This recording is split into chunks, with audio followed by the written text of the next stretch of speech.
Mesdames, Messieurs,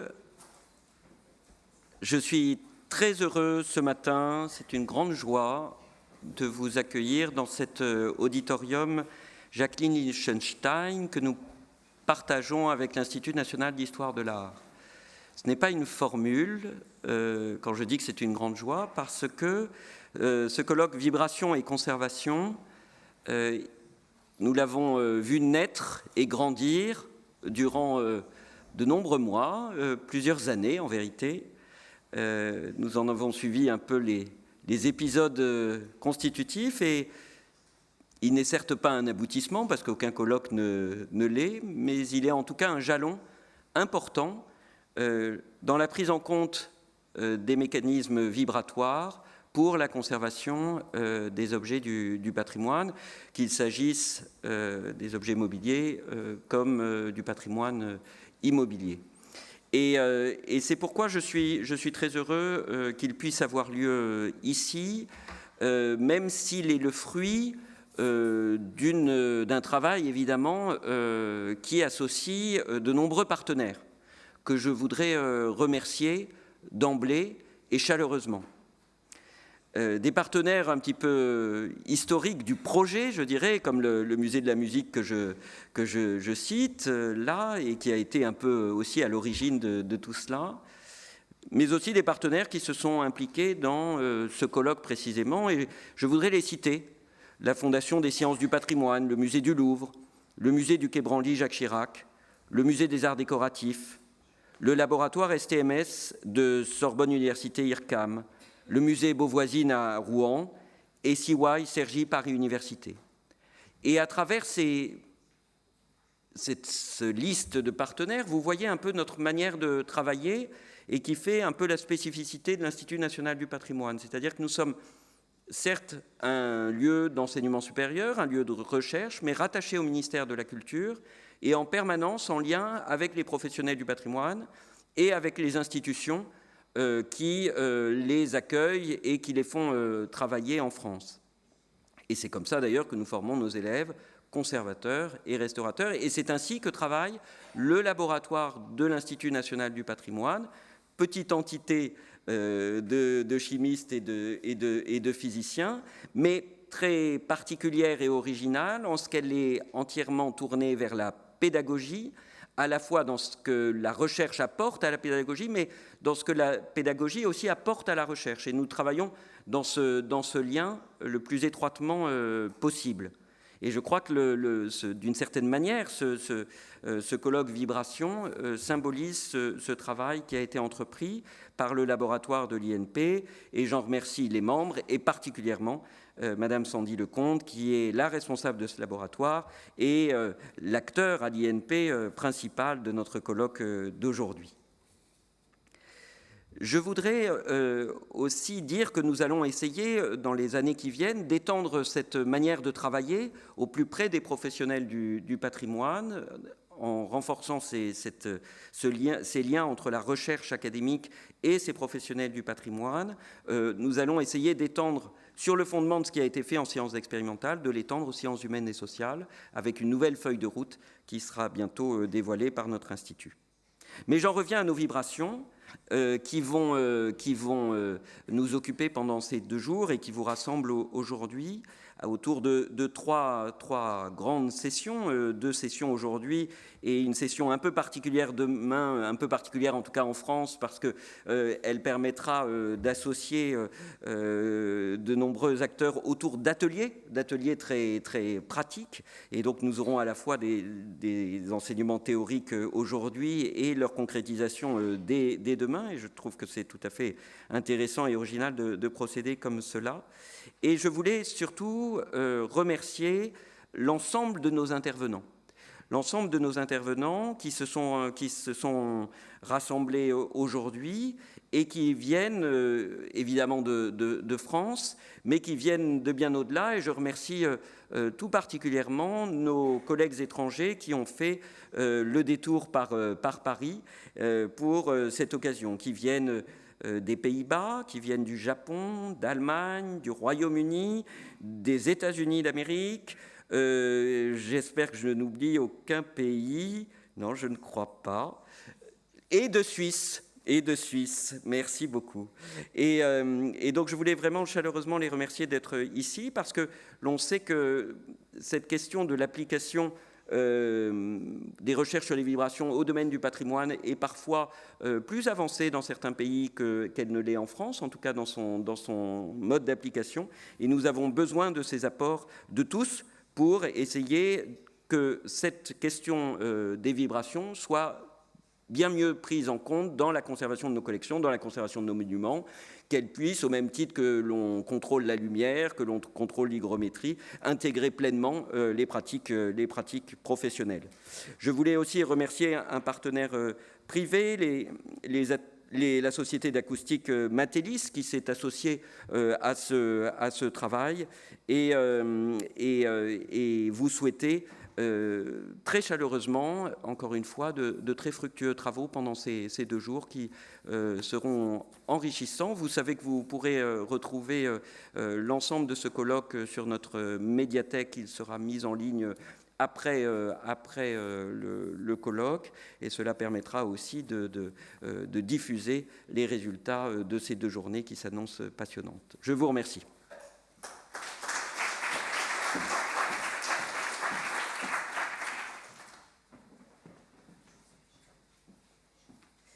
Merci pour cette introduction. Donc je suis Sandy Lecomte.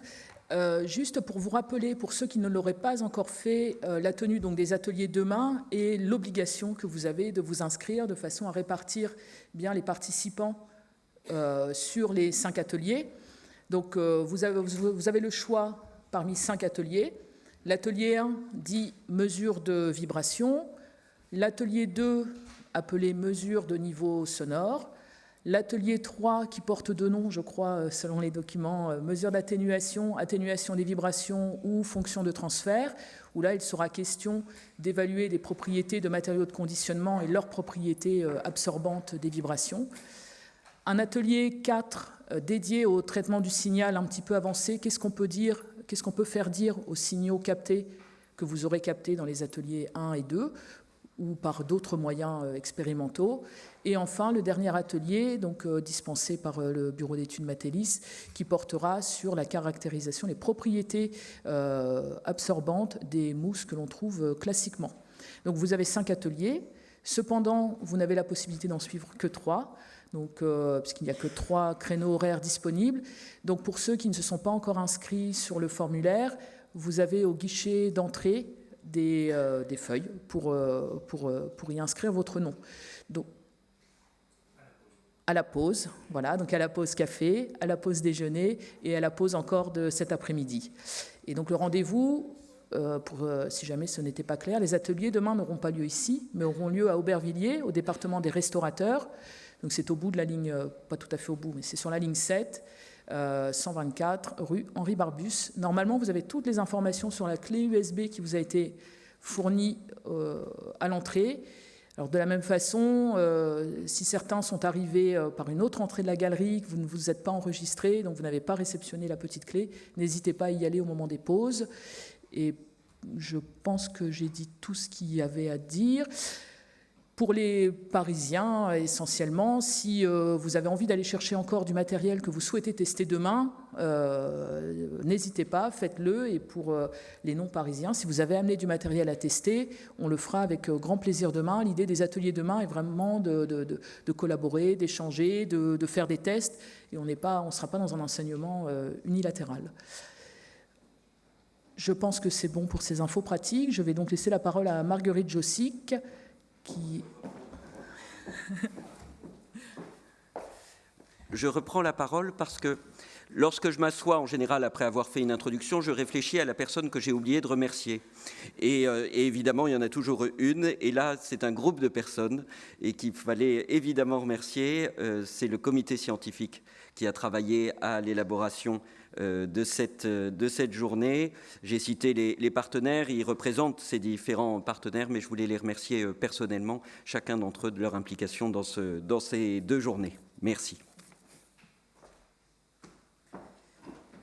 Merci.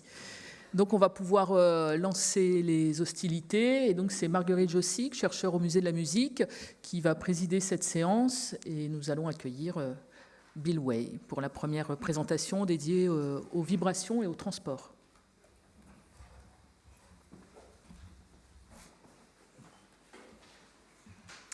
Bonjour à tous et à toutes. Donc je suis ravie de présider cette première session sur les vibrations et les transports. Donc nous allons tout de suite accueillir Bill Way. Les trois intervenants et intervenantes de cette session étant anglophones, je me permettrai de switcher parfois en anglais en fonction de si c'est plus pratique pour qu'ils puissent me comprendre. Donc nous allons introduire en conférence introductive à cette session Dr Bill Way sur la gestion du risque vibratoire avec un retour d'expérience d'une carrière entière. Donc je vais introduire Monsieur Bill Way. So, Dr. Bill Way, you were a senior conservation scientist in the research department of the RCE Cultural Heritage Agency of the Netherlands until you retired in 2021.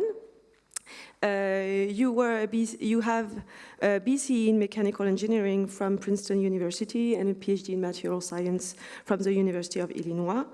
And before working in the cultural heritage field, you spent almost 20 years in industrial research and development in the areas of advanced materials, mechanical properties, fracture mechanics, and fatigue, and corrosion.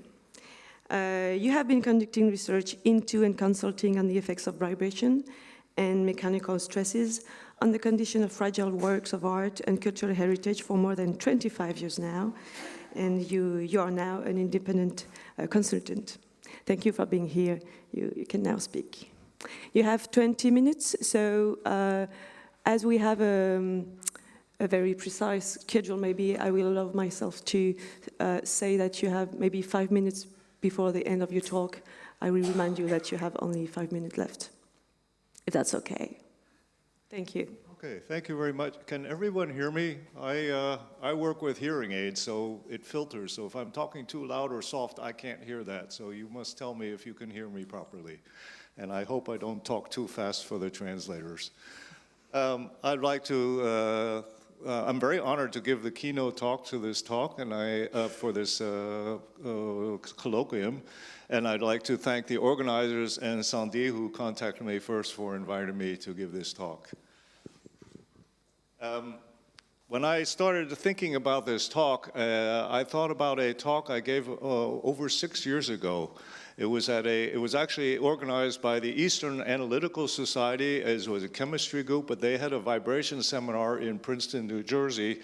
And I'll have to say, some of the things I'm going to tell you today, unfortunately, I also had to tell at that time as well. Because what you see is in the cultivation.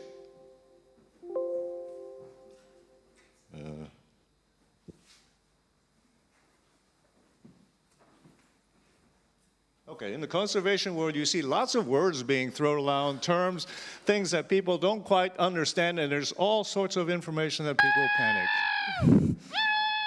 So what happens is, we do all sorts of research to try to help these people, but what I asked at that time, I'm going to ask you again. Do you remember what the original question was? What was the question? We get all this work and solution things, I bet. It's a question I'm asked still, and 25 years ago when I first started in cultural heritage, the first things the conservators asked me is, what level of vibrations is safe for my object? They weren't asking me for solutions, they were asking me for a level. Okay, so as an engineer, what do I do when I'm trying to design things?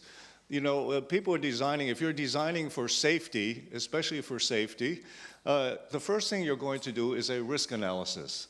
So I'll just put this in terms of a vibration risk analysis. What do you do when you do a risk analysis? Well, the first thing you have to do is you have to define what is failure. What is happening with the vibration? What do you call that? Then you ask, okay, under what conditions is that going to happen? The third thing then you ask is, okay, how much damage or failure is acceptable? And finally, what you're going to ask now, normally you ask about time, but you could ask in cultural heritage, how many of these vibration events am I going to allow before damage occurs? And you know, this is a risk analysis, and you know, in engineering, what we call these things are, we call them failure criteria. What is a failure criterion? Well, the point is, you can't, if you don't know when something breaks, you can't fix it. Okay? That's what is a failure criterion. You have to have some definition of what you're trying to solve. So now, if I look at the way cultural heritage does it, and I think I'm being not exaggerating, what are your failure criteria? Well, the first one was the definition of damage. Well, I've heard pretty much everything is caused by vibrations. Then, under what conditions? Well, who knows? Every time I hear about something vibrations, it's an anecdotal story of the horrible thing that happened. I only hear about the horrible things that happen. So nobody really knows when it happens. How much damage is unacceptable? Of course, you know, we all talk about, you know, you've probably taken a risk analysis course and everybody says risk, but you know, deep down inside, nobody wants to accept any damage. So that's your criterion. And finally, how many events? Well, of course, you get into your argument with your museum managers, none. So those are actually the current failure criteria. Now, what happens when you do that? What you're doing is, that question is now a no-risk question, and people are looking for a no-risk answer. So what do you get when you do that? Well, it's something I look as an engineer unfortunately, you see this in other industries as well. But what do I see? It's no-risk mitigation solutions. So I'm seeing all sorts of things like so-called low vibration or vibration-free transport crates and storage and hanging systems. And even just recently, I just read something about a transport case that's silent. It gets all the noise away. And you know what these all have in common? They probably work, but they're very expensive and they're probably badly over-designed. Then what you also get, and I'm guilty of this myself as well, you get lots of academic research and computer models.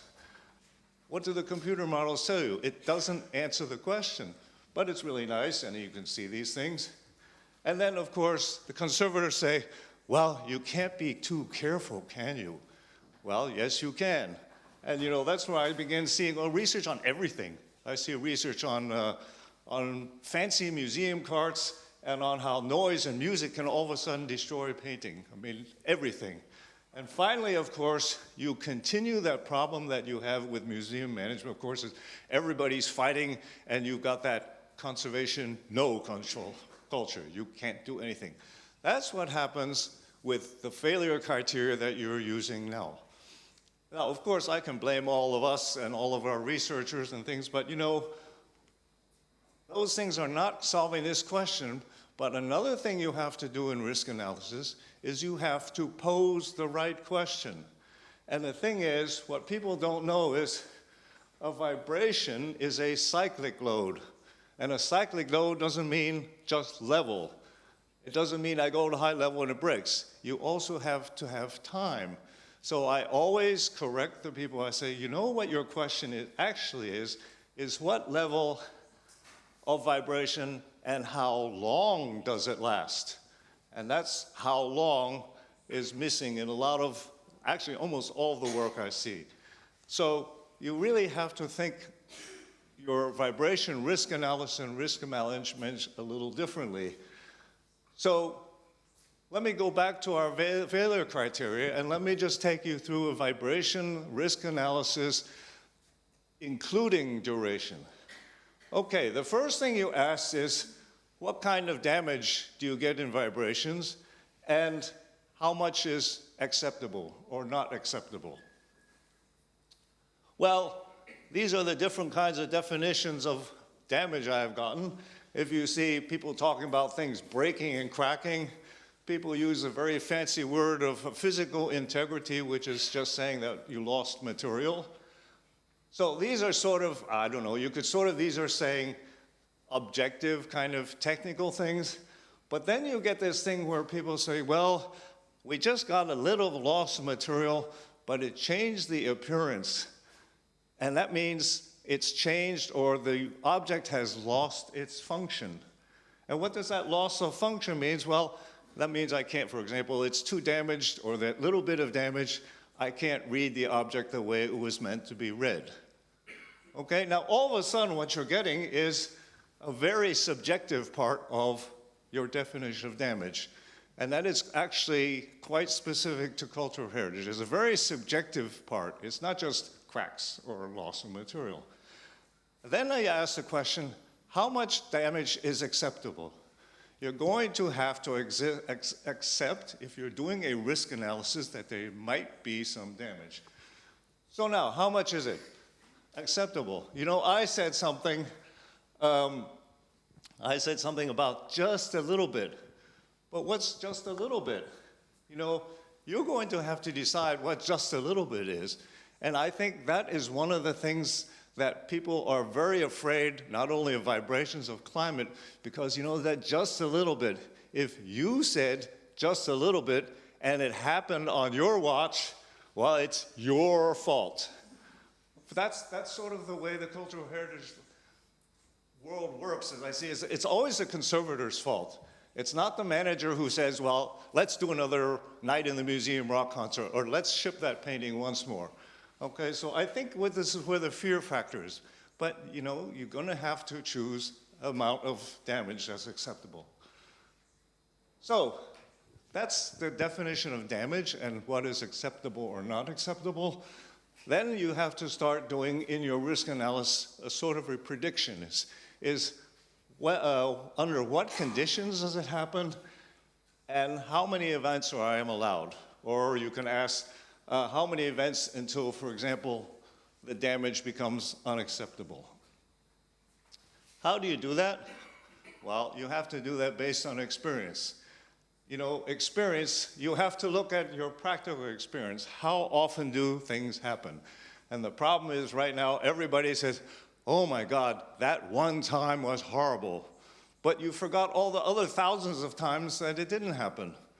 Okay, so you can't just point, you have to be honest when you're doing your practical experience. When you're looking at experience, you get to look at everything. The other thing is object testing. As an engineer in jet engine, we test until things break. Then we can decide safety factors. Like I said, if you don't know when something breaks, you can't fix it. Or you'll spend a lot of money on solutions that you don't need. And actually, when I do testing, I don't test, I know there's people grumbling about, oh yeah, objects are all different. Well, yeah, of course they're all different, so I don't say one object. I try to test classes of objects. Classical oil paintings, or ceramics, or books, okay? And I always test with a conservator there, because the conservator has to tell me when it's unacceptable. Because, of course, I'm not going to have an object breaking. They have to tell me when to end the test.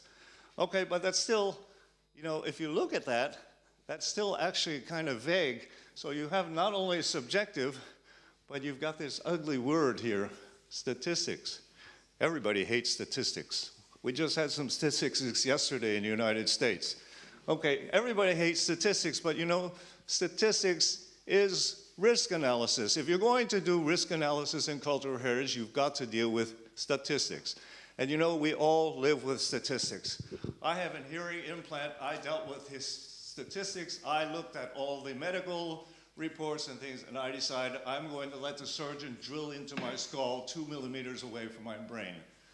You'll have people who do that well. Statistics is part of your life, so you'll have to accept that. So, how does an engineer deal with the statistics and the risk analysis of a cyclic load? Well, in the basic, we use something called an SN diagram. This is a fatigue diagram or a Willer diagram. S means stress, and N means number of cycles. Of course, with vibration, you've got lots of cycles.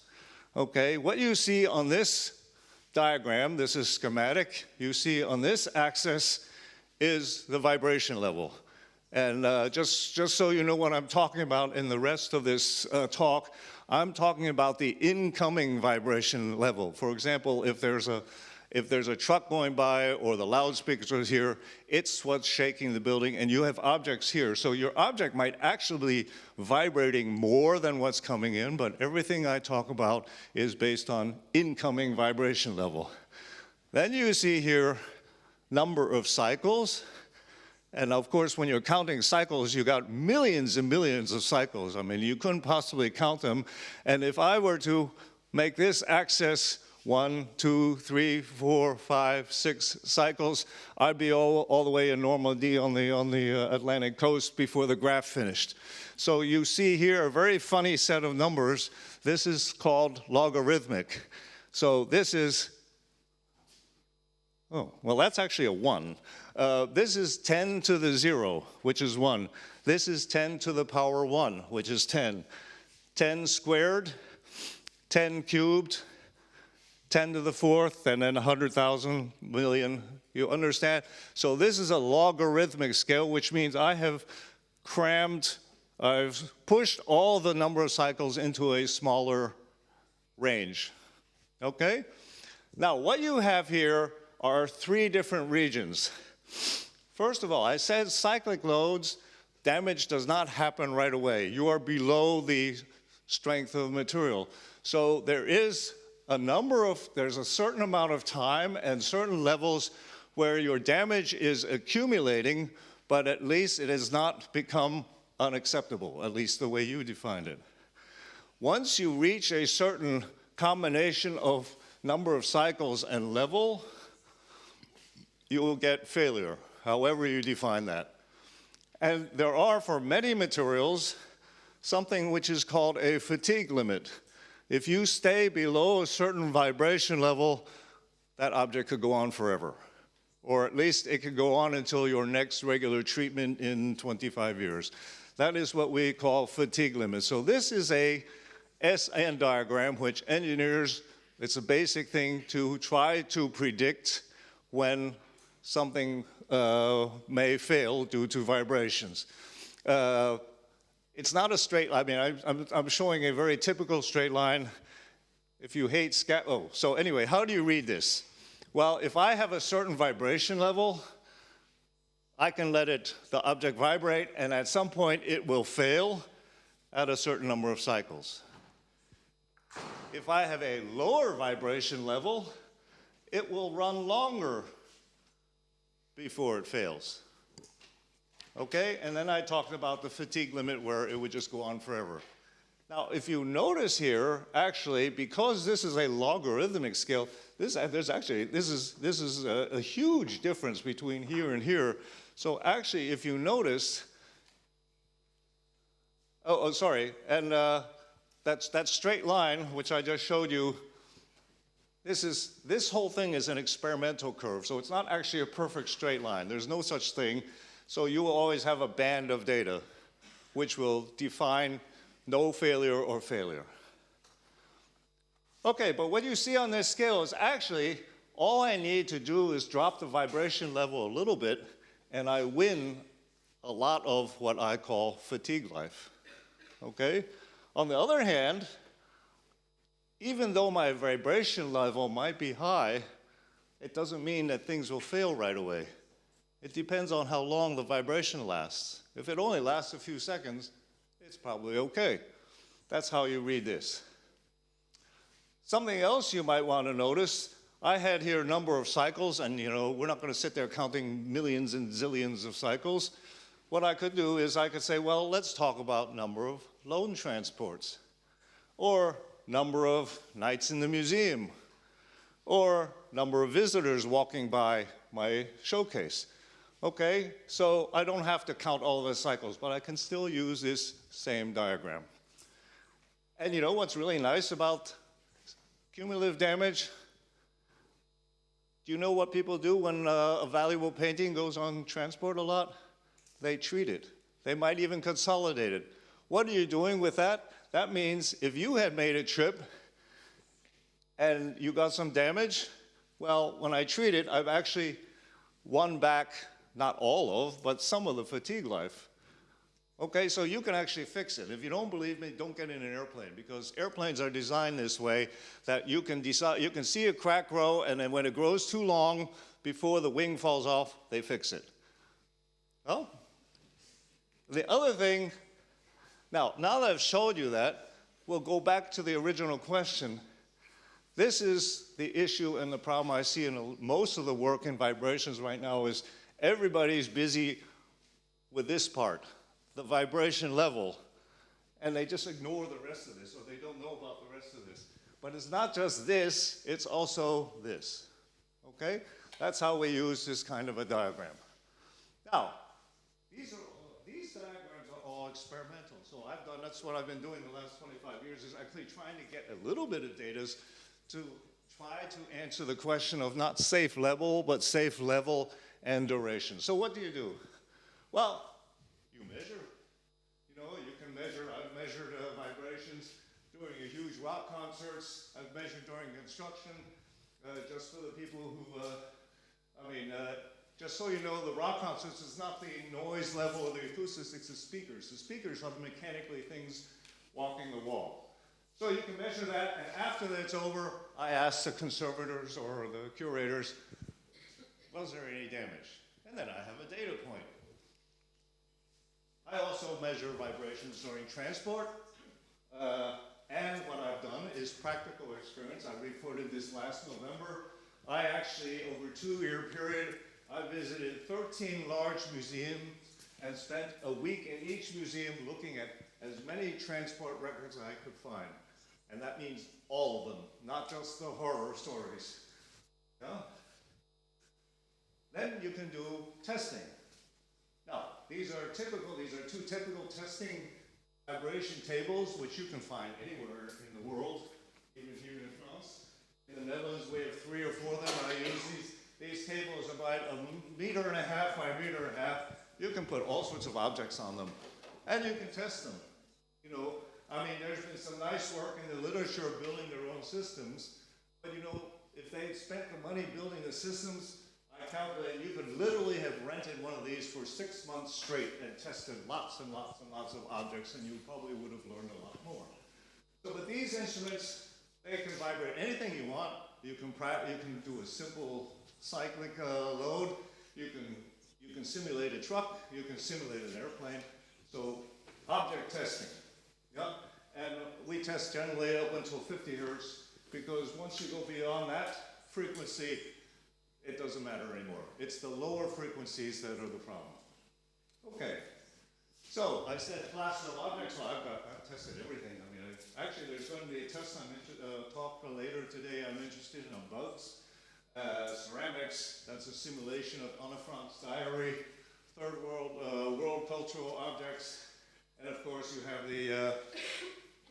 you have the obligatory paintings and pastels. This is what it looks like when you.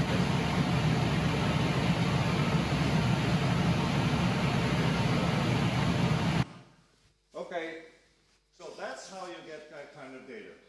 Now, what I'm going to do is close out my talk in the next few minutes, just showing you typical data that. You will find, I'm going to throw a lot of data at you, but don't worry about the data. It's just how to use the diagram to do the risk analysis. Okay, what you see here is an SN diagram. You here see vibration level. It's in millimeters per second. I have to give you another talk to explain to you why it's that and not G. And then because you've got all sorts of different activities and frequencies, I've essentially, can you still hear me? I just realized I'm not sure the translator can hear me anymore. Sorry if somebody has to say something. Or are they translating? Oh, well, anyway, sorry about that. Too much stuff. Anyway, I can reasonably assume time. So this is still a logarithmic scale, but here you've got 1 hour going all the way up to, this is almost a year, or more than a year, okay? Now, I've chosen a very big scale, and this diagram looks empty, but it's not really empty. And I made a little mistake. You see this little green band here? This green band actually is supposed to go all the way through, but I think I put something in the wrong place. That green band is background. That is the background vibration level. If you guys sit here still and I put a vibration meter, I would probably measure something like this. And that includes air conditioning, everything that's happening in this building. Okay, believe it or not, there are still museums in the world, when they have a construction project, they ask for vibration levels at 1 millimeter per second, which means they're asking construction companies to work without creating new vibrations. Okay, that's one way you can look at a diagram like this. You see this red line? This red line is not something, I mean, I've measured it, but this is something that they've done a lot of work in human vibration sensitivity for residences, offices. That is the minimum vibration level that a human can feel, which is 0.35 millimeters per second. Now, you're going to be seeing other vibration levels, but the fact of the matter is, when we feel a vibration, we are almost better than most vibration sensors. So we feel vibrations and we think, oh my God, it's bad. No, it's not. You're the first person to feel it. The object doesn't even know anything's happening.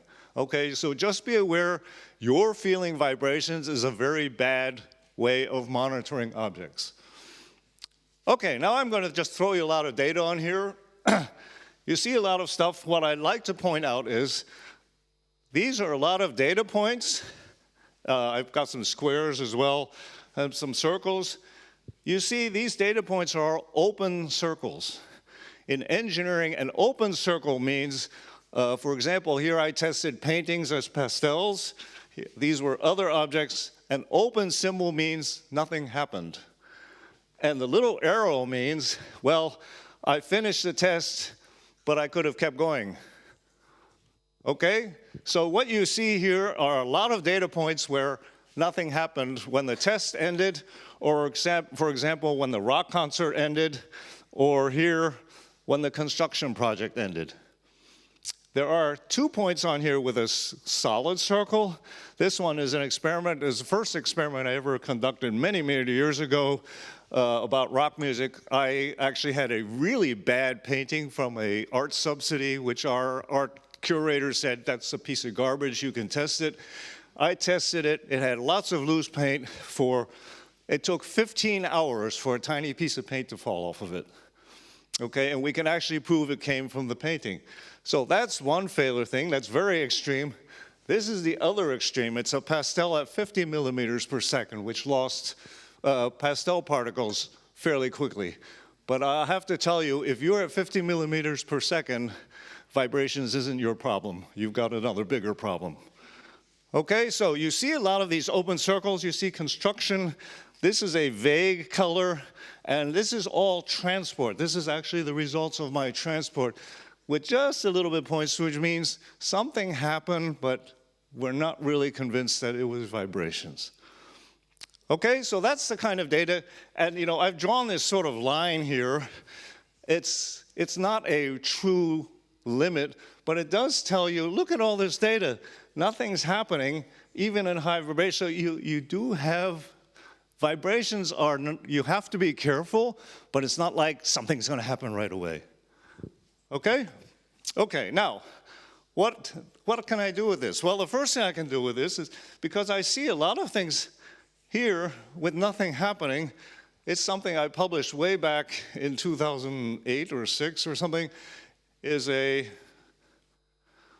vibration limit of 2 millimeters per second. It's something I recommend is if you're going to have a construction company, that's your negotiation limit. It doesn't mean you have to stay there, but the risk of damage is very low. And Arne Johnson here is from the United States. He uses a slightly higher one. But you know, this is based purely on experience. We've never seen anything damaged, even for a construction project, if you're below that level. Okay? It is slightly above background. Okay, now let's look at that transport thing. What did I do with transport? I actually went to 13 museums, and I had time to look at almost 3,200 objects being loaned. Now, of course, a loan doesn't mean it just went on a bus and back or a truck and back. It could have been gone on a truck and then got into an airplane and another truck. So there are a lot of transport movements, and each time it goes into and out of a truck, it's got to be loaded and unloaded. So actually, these objects, I actually look at almost 20,000 times that an object was handled. And I looked at the courier reports. Those are the ones where they say change. Yeah? A total of, out of 20,000, 150 changes. I didn't say damage, changes, of which 113, I talked with the conservators and the registrar, and they said, well, okay, so it means after those 20,000, there were only 36 where people said, oh, that was serious or really bad. And then I, as an engineer, look at the damage that was reported, and I ask, is it possible that that happened with vibrations? Well, 9 of them, I'm not sure. So you've got 9 out of 20,000 that might be vibration problem. Okay, and there was a horror story in here, but it was not vibration. Okay, so what does that mean? Well, what I'm looking at is actually, you know, transport is a problem, but vibrations is not the main problem. The main problem is handling and packaging, and I think money would be spent a lot better instead of designing fancy crates against vibrations in trying to train people who are not used to working with cultural heritage objects, people in airports, for example, or new employees. Okay, another example of how to use this diagram for risk analysis. I get the question, yeah, we get too many vibrations with racks. Oh, these carts, they cause too many vibrations. Well, you know, this is the kind of thing, if you only think of level, maybe it's a problem. But I want to ask you to look at the object. I'll look at every one of you. How many times does an object move through a museum per year on a cart? Once, maybe, from the conservation studio? You know, so what's happening? I have measured vibrations here, and you get levels that are kind of high, but you're all the way over here.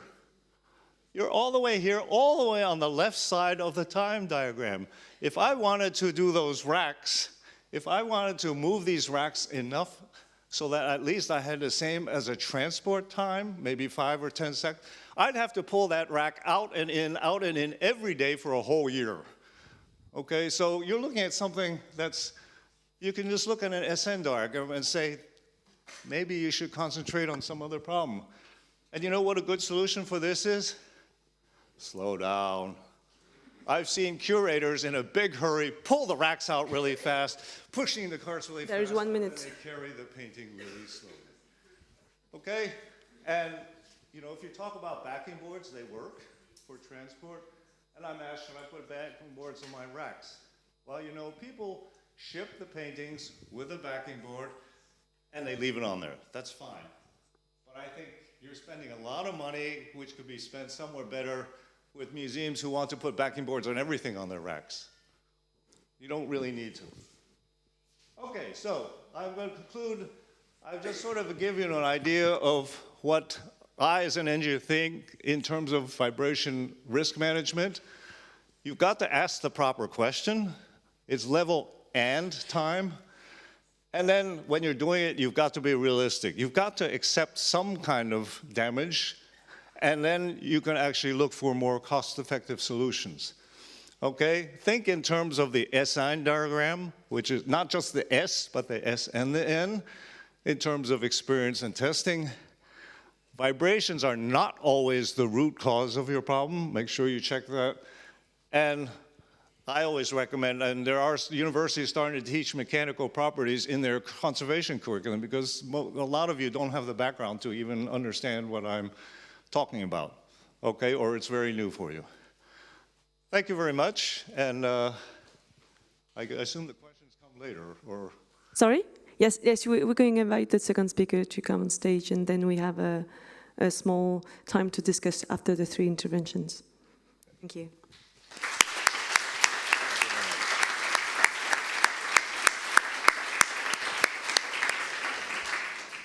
So I'm inviting now Hiroshi Wada to join us, and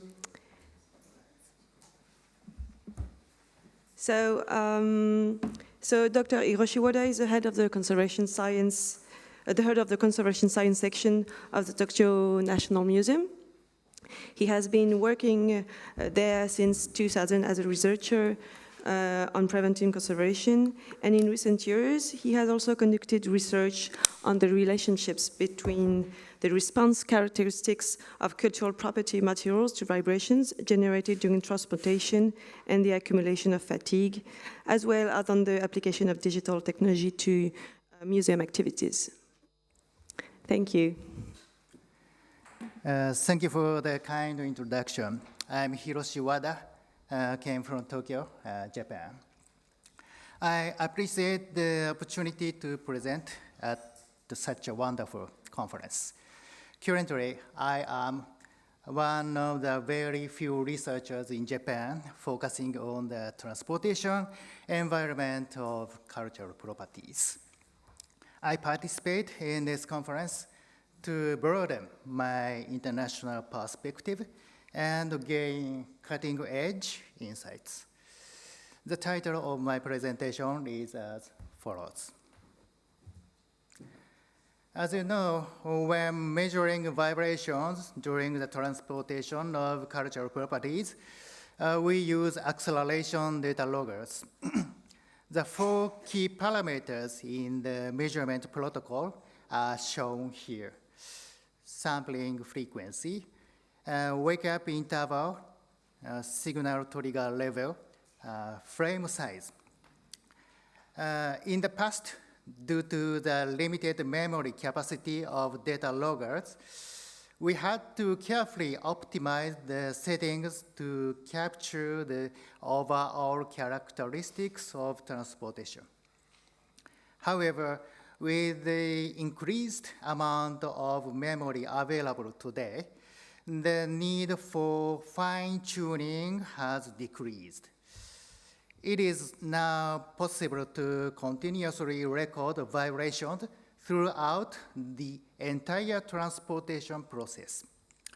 But it is important to note that this approach significantly increases the data volume.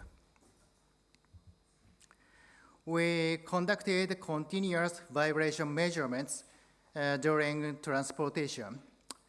I will now introduce a case study from these measurements. As shown here, this was a relatively long distance example of cultural property transportation in Japan. The transportation took 5 days and 4 nights using both trucks and ships. The transported cultural property was glass plate negatives, as shown here. Here is an overview of the measurement. The sampling frequency was set to 800 Hertz. We created a dummy box filled with weights matching the weight of the glass. Data loggers were installed both inside the dummy box and on the truck bed. The total transportation time was 89 hours. Here is the setup of the data loggers. You can see our left figure shows in the dummy box, and the right figure shows on the truck bed. Here is the packaging setup. In Japan, we often use the neutral paper box, and this is also for a storage box. As shown, the packaging consisted of an inner box and an outer box. The inner box was wrapped with natural cotton and placed inside the outer box. In fact, a large number of glass plate negatives were transported. They were loaded onto the truck, which departed from Tokyo. Here is the data analysis process. Since the measurements were taken at 800 Hertz, the collected data became very large, reaching about 3.6 gigabytes in total size. Using the free software provided with the data logger, we converted the data into several split MATLAB format files. The files were split to avoid processing interruptions caused by the large data size. After that, I merged the split files vertically using code 1. Next, using code 2, I specified channels and time periods and performed PSD, power spectrum density calculations. Finally, with code 3, I visualized the data. While some manual operations were involved, the use of these codes enabled semi-automation of the analysis. As a result, even with the large volume of data, the analysis could be completed in a relatively short time. I will now explain some of the innovations we applied in this analysis. As you know, FFT, first Fourier transform analysis, was necessary to decompose the vibration data into frequency components. In FFT analysis, the vibration data must be divided into predetermined frame sizes. And in FFT analysis, a window function is applied at each frame to create a periodic pattern in the vibration. Therefore, the window function forces the vibration at the end of each frame to be weakened. The problem is that if important vibration information exists at the edge of the frame, it might be lost during this process. To solve this problem, overlap processing is used. Here is an overview of the overlap processing. In this time, I fixed the overlap rate at 90%. And I carefully considered the selection of the frame size. So after calculating the PSD for each frame, the frame size was determined based on the appearance of the PSD. For example, with a frame size of 2 seconds, it appears as this. The top graph shows the time variation of the PSD with frequency on the vertical axis. The bottom graph shows the time variation of the vibration with acceleration in g on the vertical axis. Let's see how the results change. We adjust the frame size. It becomes clear that there is a trade-off between time resolution and frequency resolution.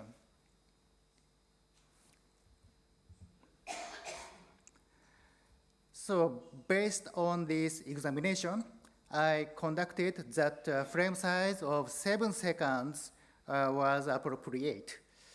This decision was made because the balance between frequency resolution and time resolution appeared visually optimal, although it was not based on statistical analysis. Here's the data from the trackbed. And here is the data from inside the box. Here is a comparison over a short time interval. Please look at the section enclosed by the red dotted line. Red dotted line. Frequencies above 50 Hertz were not present inside the box. Here is a comparison in the form of PSD plots. It is clearly visible that the high-frequency components inside the box are significantly lower. And here is a comparison with the averaged PSD values for better clarity. It is evident that the high-frequency components inside the box are smaller.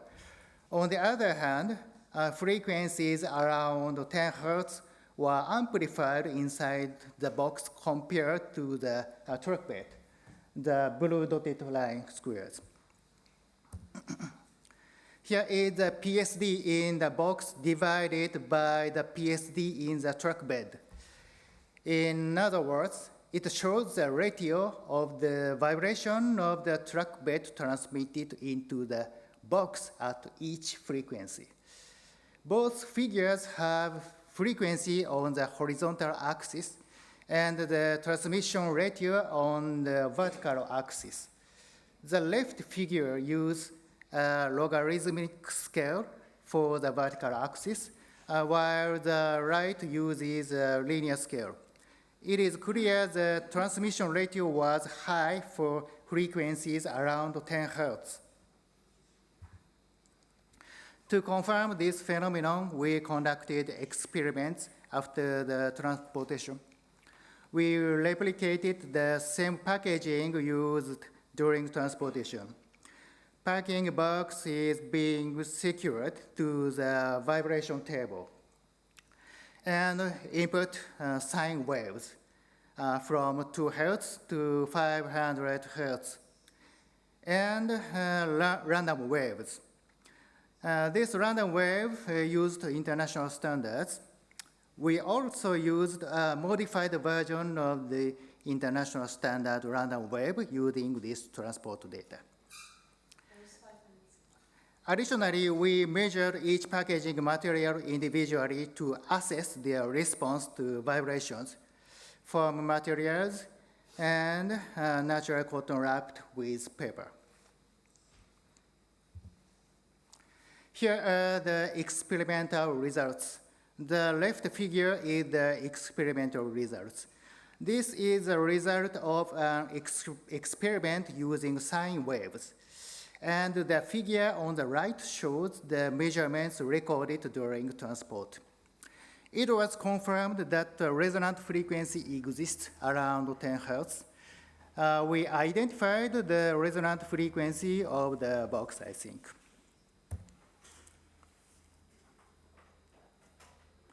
Here are the experimental results for the packaging material used. The discussion of these results is still ongoing. I suppose that the resonant frequency of the entire box is determined by the combination of the individual vibration characteristics of each material. Here are the conclusions. We semi-automated the vibration data processing, and we optimized the frame size for vibration analysis. We confirmed the characteristics of the box through vibration experiments. However, there are still significant challenges to address. It is essential to identify which types of vibrations the cultural property being transported is particularly sensitive to. I look forward to learning more from the research results you will share with me at this conference. Thank you for your attention. Merci. Thank you.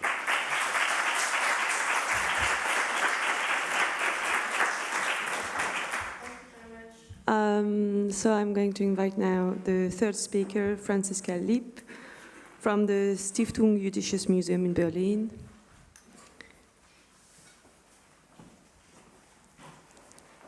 Hello. Francis Calip is a painting conservator at the Jewish Museum in Berlin with a degree in conservation from the University of Applied Arts in Vienna. She has worked in museums across Germany, Austria, and Ireland, dedicating to preserving artworks and cultural heritage. Christine Kracht is an engineer for vibration technology and continuum mechanics at the Technische Universität in Berlin. In application-oriented research, development, and teaching, she has been passing on her expertise for 20 years from the preservation of works of art and cultural goods.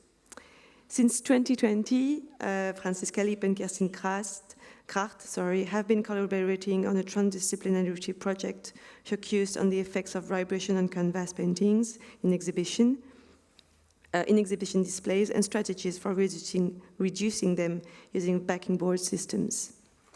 You can now speak. Okay. Merci et bonjour.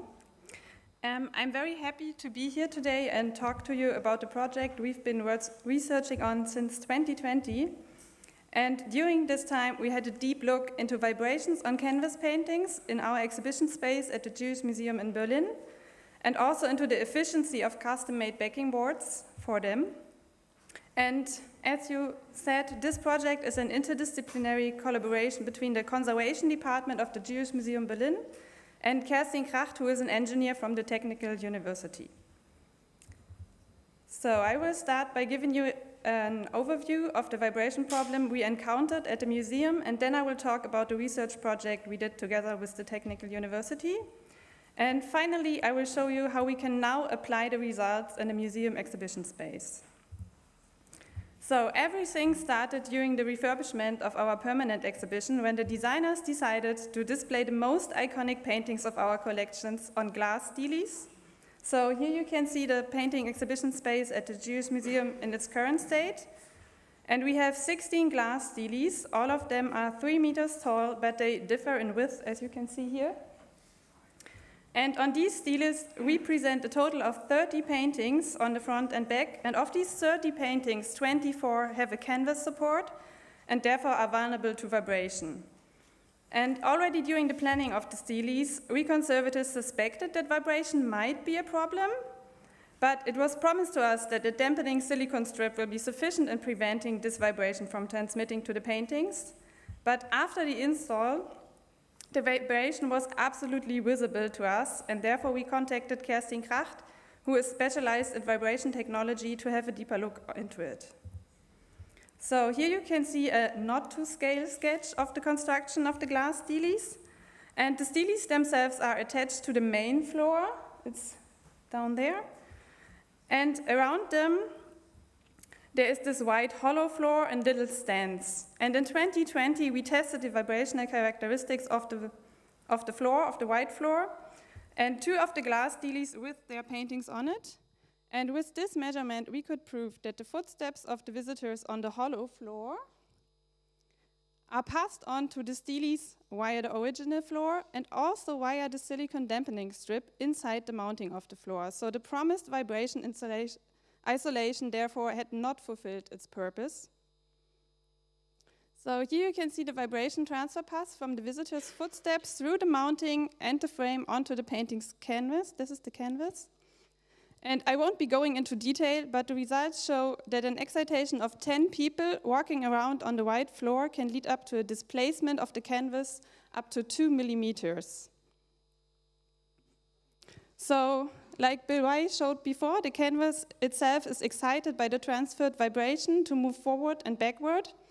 And here you can see when moving forward, the canvas and the paint on top are overstretching, and when moving backwards, the canvas itself is overstretching again while the paint layer is compressed. And a repetition of this movement can therefore lead to cracks and losses in the paint layer and a worn-out canvas. And as we all know, there are no general limits when vibration is considered damaging, but the measured vibration at the Jüdisches Museum is definitely concerning for us because first, the curvatures can lead to irrelevant mechanical stress, and secondly, we display our most valuable paintings in this gallery space for many years, and this permanent stress accumulates, like we saw in the SN diagram before. So we asked ourselves, what can we do to dampen this vibration? And there are two possible approaches. We can A, change the vibration, or B, change the painting situation. And we quickly learned that option A, change the vibration, is not possible.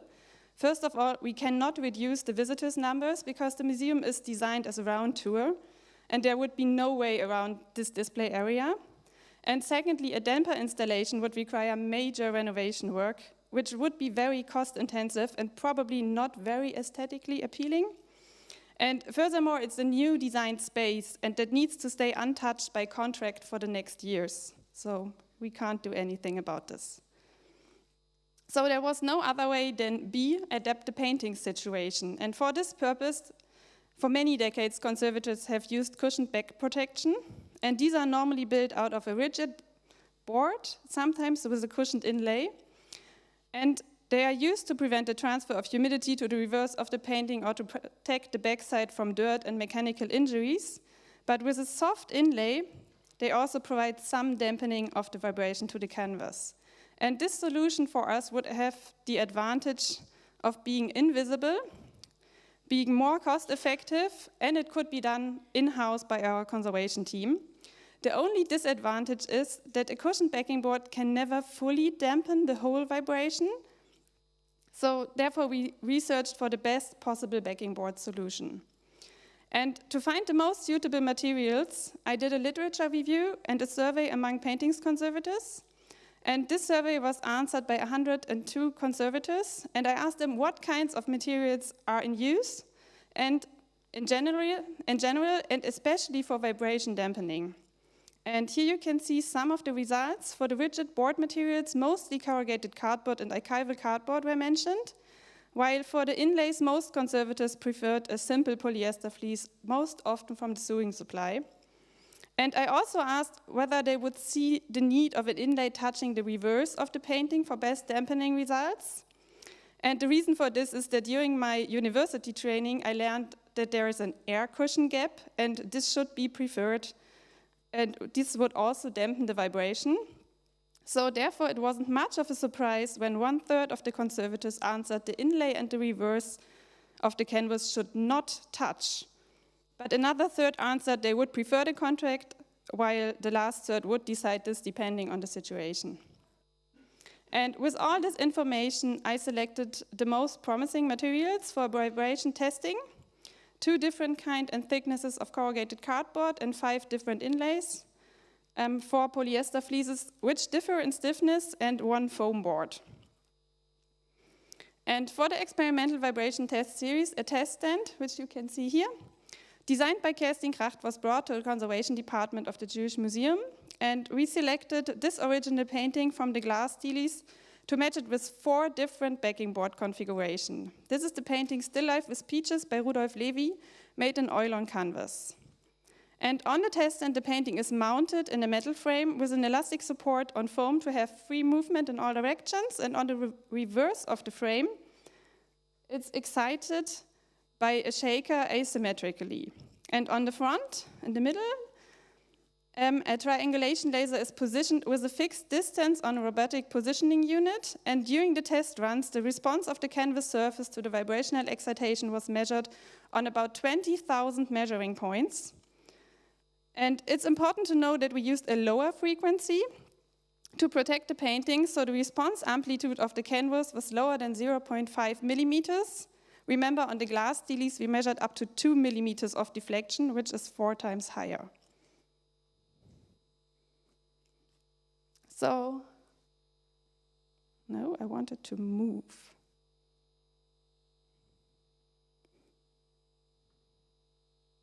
It's not moving.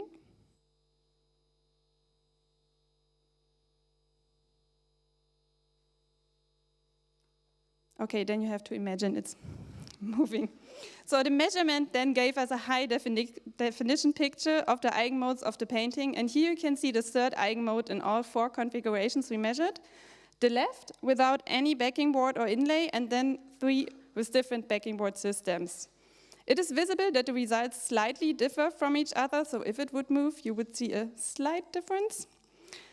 But in general, we found them not as conclusive as we hoped them to be.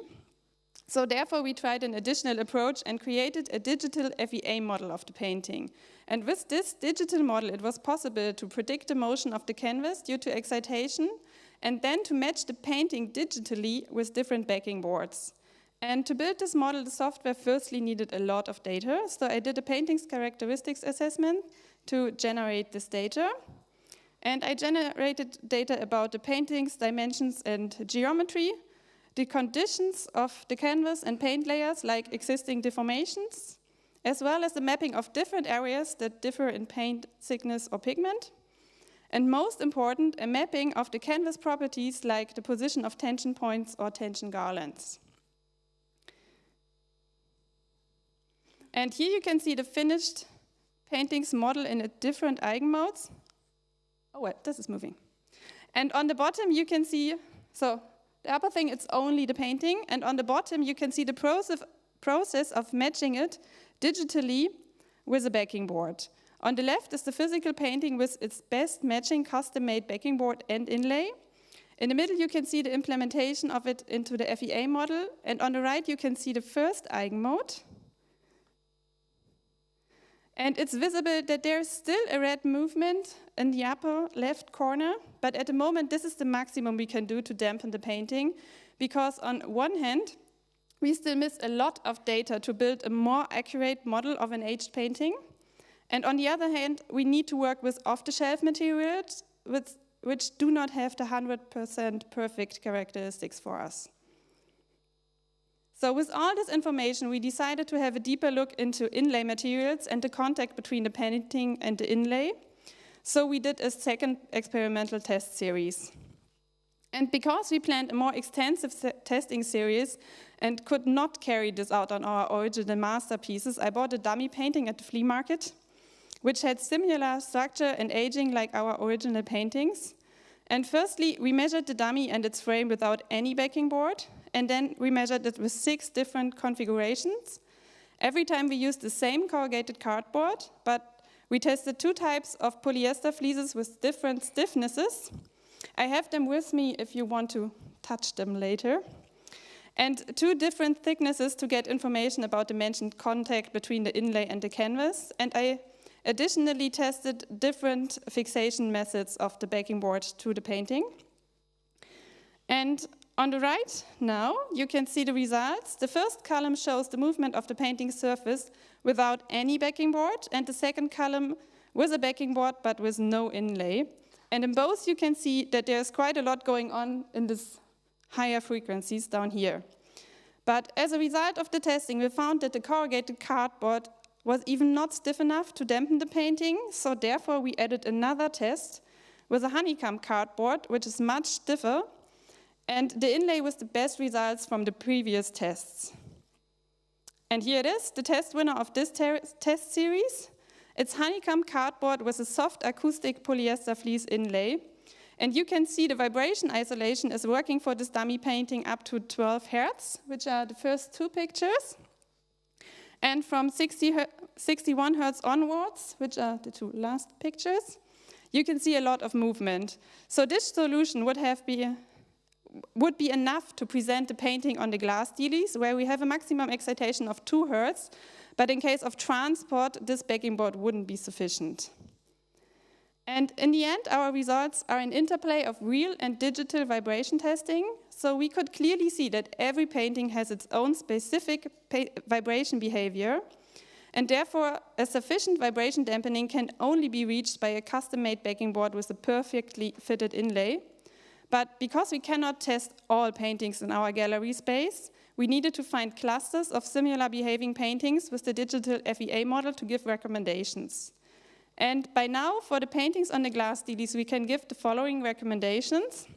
We found that for smaller pictures, up to 70 to 100 centimeters, corrugated cardboard with a thickness of 8 millimeters would be enough. But with bigger formats, it would be necessary to use stiffer backing boards like honeycomb board.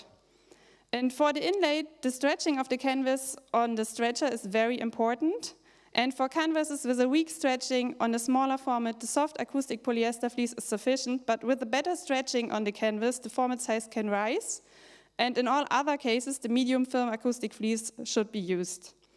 And we also found the often used simple polyester fleece from the survey, which is from the sewing supply, is far too soft. And in general, a good quality contact between the fleece and the canvas reverse is always very important to dampen vibrations. So with this, we debunked the conservative air cushion myth. And because I know my fellow conservatives who like to know the full details and whole process, here it is. Firstly, I cut and thin the polyester fleece into the right shape. Meanwhile, I also put some thinner fleece between the wedges and the canvas and secure it in place with a thin thread.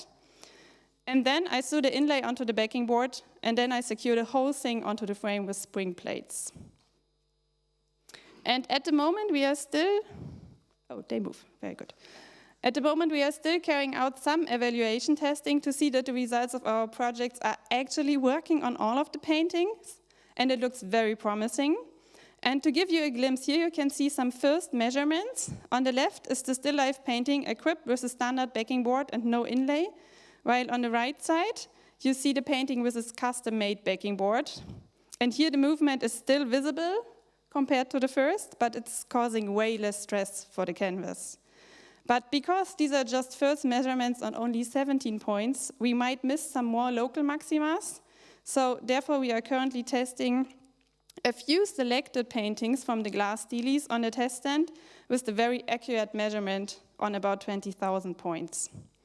So in the next months, we will finish the evaluation vibration testing, and I will be equipping all the paintings on the glass steelies with the recommended backing boards.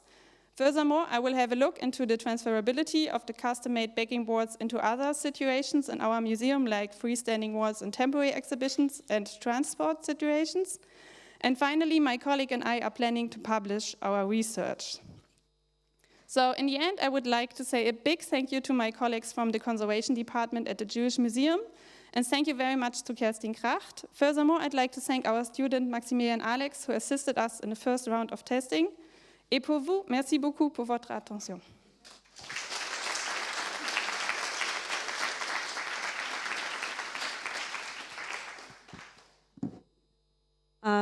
So I'm going to invite or maybe you can stay on stage for the questions. So yeah, maybe you can use your PowerPoint.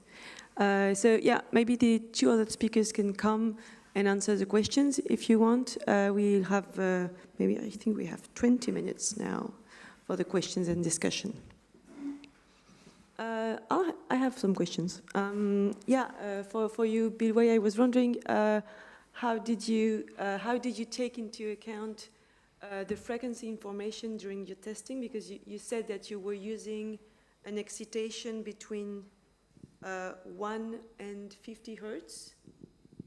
Okay. And I was wondering, the SN diagram, yeah. Did you excite like with a broadband signal, or did you use like, because we can't see any information regarding the frequency in the SN diagram, so I was wondering how you include that information. Sorry, my hearing aid, I can't hear everything, so that's why I'm standing so close to her. The frequencies I chose are, it's a very small band, so the frequency, there's no frequency effect in that sense. That's an engineering question, that's something different. The change in, the only thing that may affect anything is resonance, but what I do is, because I want to measure at different vibration levels, the first thing I do is I try to find the resonance level of the object, which means that's when it's vibrating the most violently. And then what I do is, at that frequency, I change the input vibration level. So though I can, if it's resonating, then if I do a low vibration level, then it's resonating less, and a higher vibration level, it's resonating more. That's how I use it. So it means that in the SN diagram, it means that in the SN diagram, all the objects are excited by their resonance frequency. Yes, they're all excited by the resonance frequency, but I'm looking at different levels of the incoming. Yeah, okay, vibration. Sure, okay, thank you.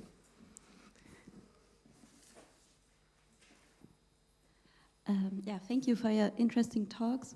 I was wondering, when I, as a conservator, work with an engineer, would you present me with any kind of vibration isolation, or does it depend with which kind of engineer I'm working, if I would get a solution for, I don't know, wire ropes or different kind of cushioning systems. So how would you decide on which kind of isolation you choose for a certain situation?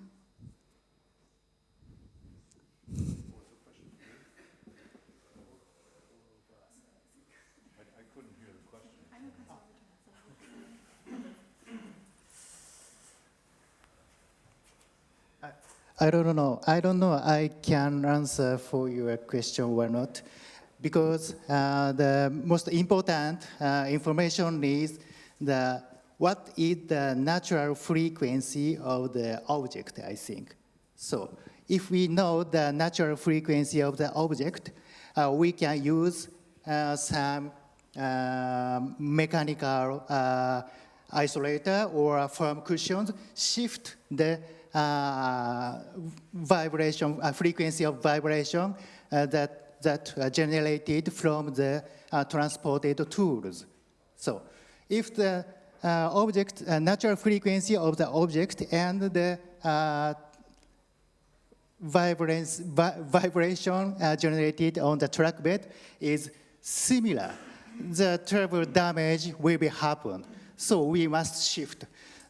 But it is difficult to know how to collect the natural frequency, that information. So for example, we use the replica. She examined, as she examined. We use the replica. Put on the shaking table. Of course, we can know the natural frequency of that object, but the experimental result is only for useful that object. It is difficult to generalize the result of experimental experiment. So that's why I'm going on the research in this field. So, anything else?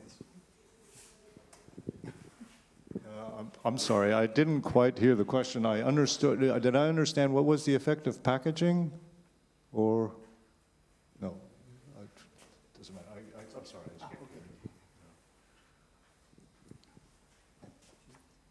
Hi, I have a question for Bill, and you've obviously done a huge amount of I'm going to walk right over to yeah, no problem. I'll speak in the microphone so everyone else can hear the question as well. Okay, perfect. So you've obviously done a huge amount of work on looking at different classes of objects and how they react. And I wondered if all of that research has been put into some kind of database that is accessible for people to start using in their own projects, or yes, is that information referenceable in terms of understanding our own collections?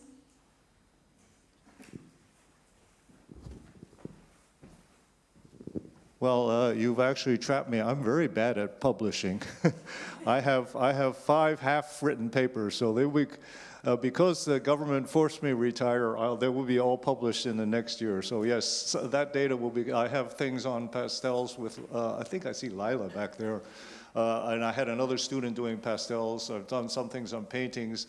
I've done something on wandering and all that the transport information. It will be published at some time. I'm just lazy. I just have one comment, if I can make, on your air cushioning myth. That's not a myth. The reason you had an air cushioning, you didn't have the air conditioning, because your whole system was not airtight. So just so you know, there's no such. The backing board works because of air cushioning, but it has to be sealed. So if you do it the way they did, which is just putting something up there with no sealing, of course you have to have contact. Otherwise, it won't work. The air will just leak out. Okay, so just so you know, there's no such thing as an air cushioning myth. Can I say something to this? We use this method of it not being airtight because we have some paintings where the canvas is not airtight because the paint is not all over. So it wouldn't be airtight on the front. And then I can't use a backing support with airtightness because the air would go out through the front. That's also correct, but just you use the word myth, which makes everybody confused. If you have an air leak, it doesn't work, and it's exactly right. If your canvas is if it's just sort of a lot of air, a coarse canvas, that won't work either. But it does work if you have it sealed. I have a question for Franziska. Thank you. Have you been able to make any recommendations for future sort of display methodology or exhibition design through the work that you've done? Because we have a very specific problem with the glass steelies, we looked into having a solution especially for this. But in the next time, I will have a look into the transferability, because this was for our permanent collection in the permanent collection space, but we also have a temporary collection space with freestanding walls. And I have to have a look into how to apply these recommendations onto paintings which we would display on these other walls. But they have a different problem because they are built differently and they are not that connected to the floor. So we would first have to have a look into the vibration on these freestanding walls. And then I can have a solution for that. But there is no general solution because every painting has its own specific vibration behavior and every situation is different. And you have to evaluate the situation first and then you can give a recommendation.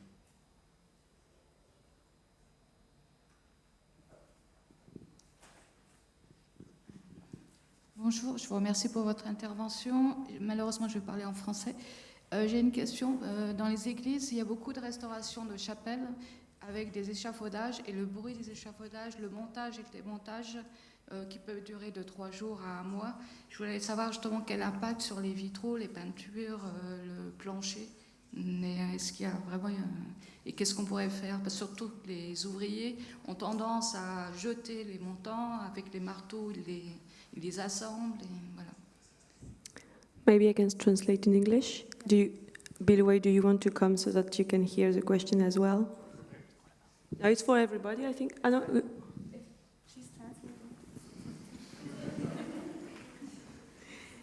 Yeah, so the question was about restorations in chapels, like in churches. Sometimes you have a lot of vibrations due to the workers. I don't know the word in English for scaffolding. So you have a lot of vibration due to scaffolding and so on. And the person was asking, is there any danger for the artworks in this church and also for the ground? Like, vous vous demandez aussi les dangers pour les vitraux, la peinture, les planchers, tout ça. Voilà. So she was asking if there is any danger for the artworks, the floor, the ground, and the vitraux, I don't know, glasses. Stained windows. J'améliore mon vocabulaire en anglais. Thank you. Stained glasses.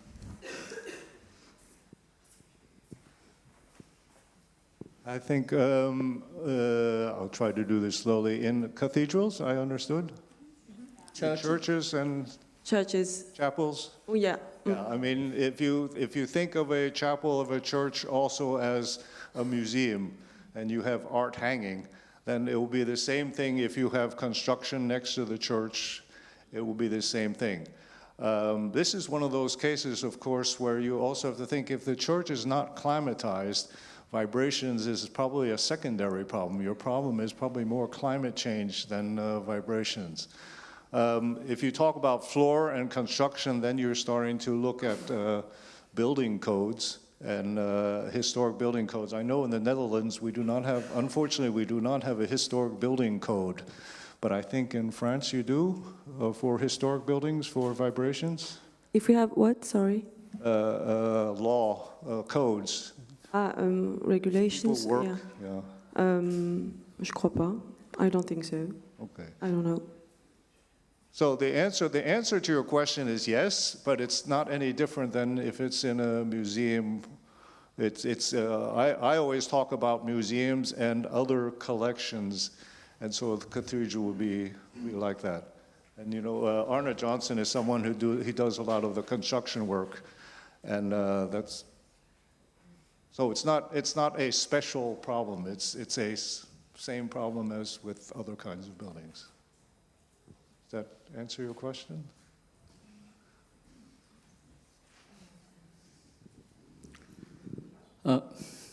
Here.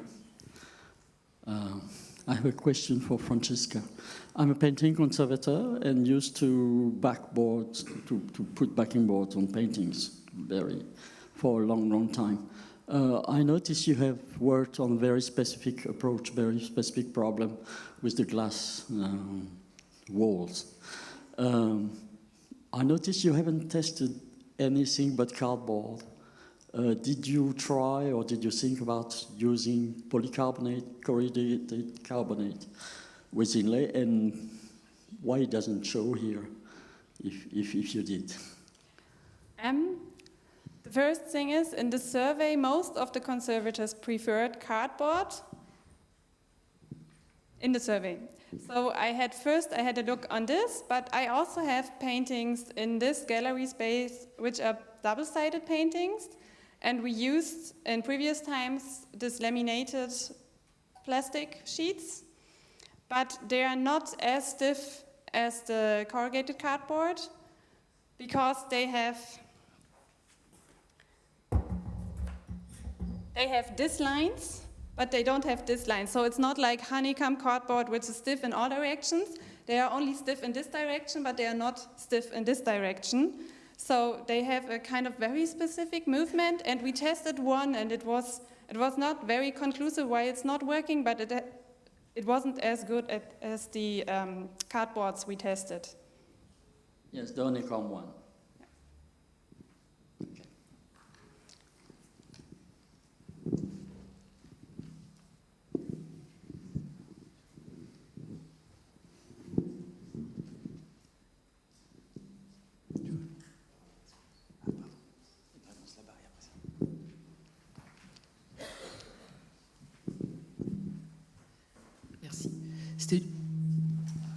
C'était pour répondre à la question des vitraux en église.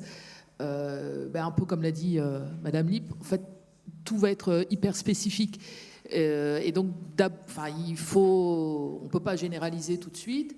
Ce qu'il faut faire dans un premier temps, je pense, c'est évaluer dans quelle mesure ce bruit des échafaudages se propage soit par les murs, soit par l'acoustique, par le son, enfin par l'air, pardon. Et ensuite, pouvoir cartographier s'il y a justement des fréquences de résonance sur certains des vitraux. Mais normalement, les vitraux sont quand même des petits objets. Les échafaudages vont plutôt faire des basses fréquences. Donc, a priori, il y a peu de chances que les deux interagissent ensemble. Mais ça se vérifie. Mais déjà, la première chose qu'il faut vérifier, c'est la quantité d'énergie transmise, soit par les murs, le sol, et la quantité d'énergie transmise par l'aérien. Et ensuite, regarder si ces objets sont sensibles dans la même gamme de fréquences que le bruit, les vibrations générées par la source. Et donc, c'est pour ça qu'on ne peut pas généraliser, mais dans le principe, oui, il peut y avoir un effet. Je sais pas, je vous fais une réponse de Normande, mais...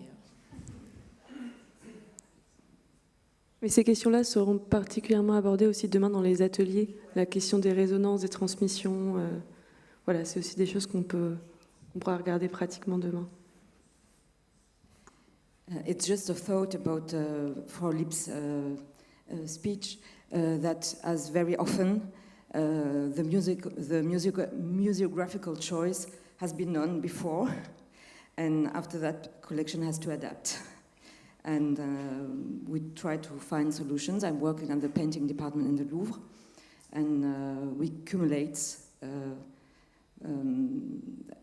many difficulties with, of course, the building, the events in the museums, the loans, the millions of visitors, and very often, in the meantime, collection has to adapt, and the choices are done before, very often.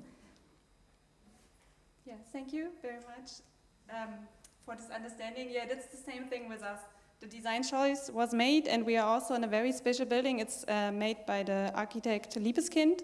So the building itself is special. We have the special glass dealies, and when they ask us in the design process, it was very far beyond. So thank you. Is there any other questions? Yes, in the back.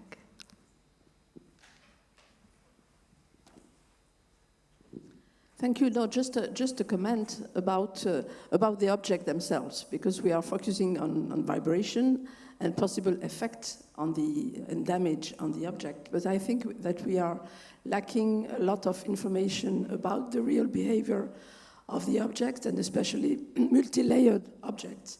And when you are speaking about stained glass, you have in mind the global stained glass window with the pieces and the lead, but you have also to take into account the behavior of the painting on the glass itself.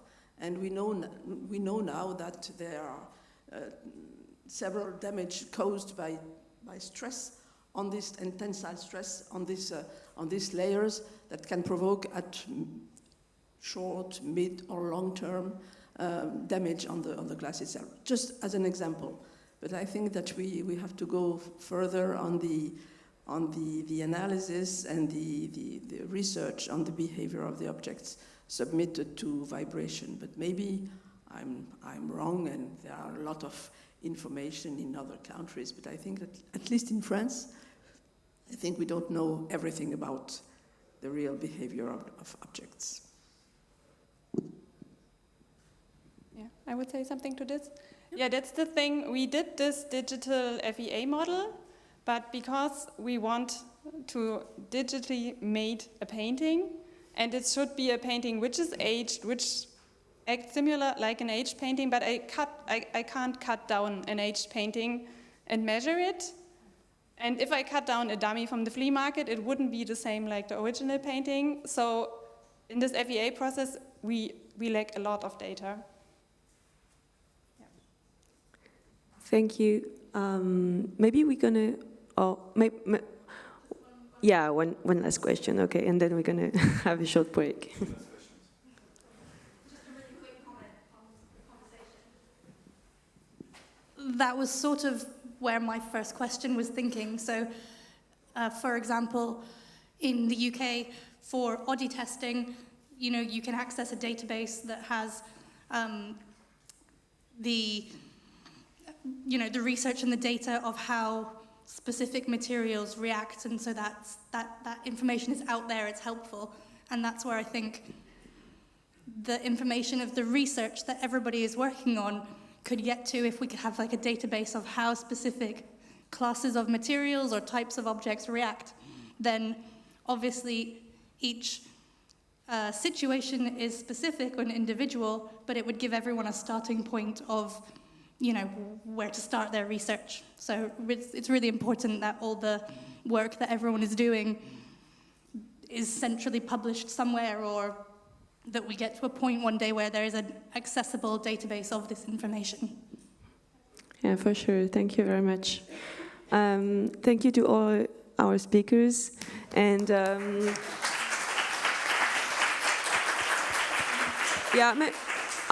I would suggest that we continue the discussions outside with some croissants upstairs.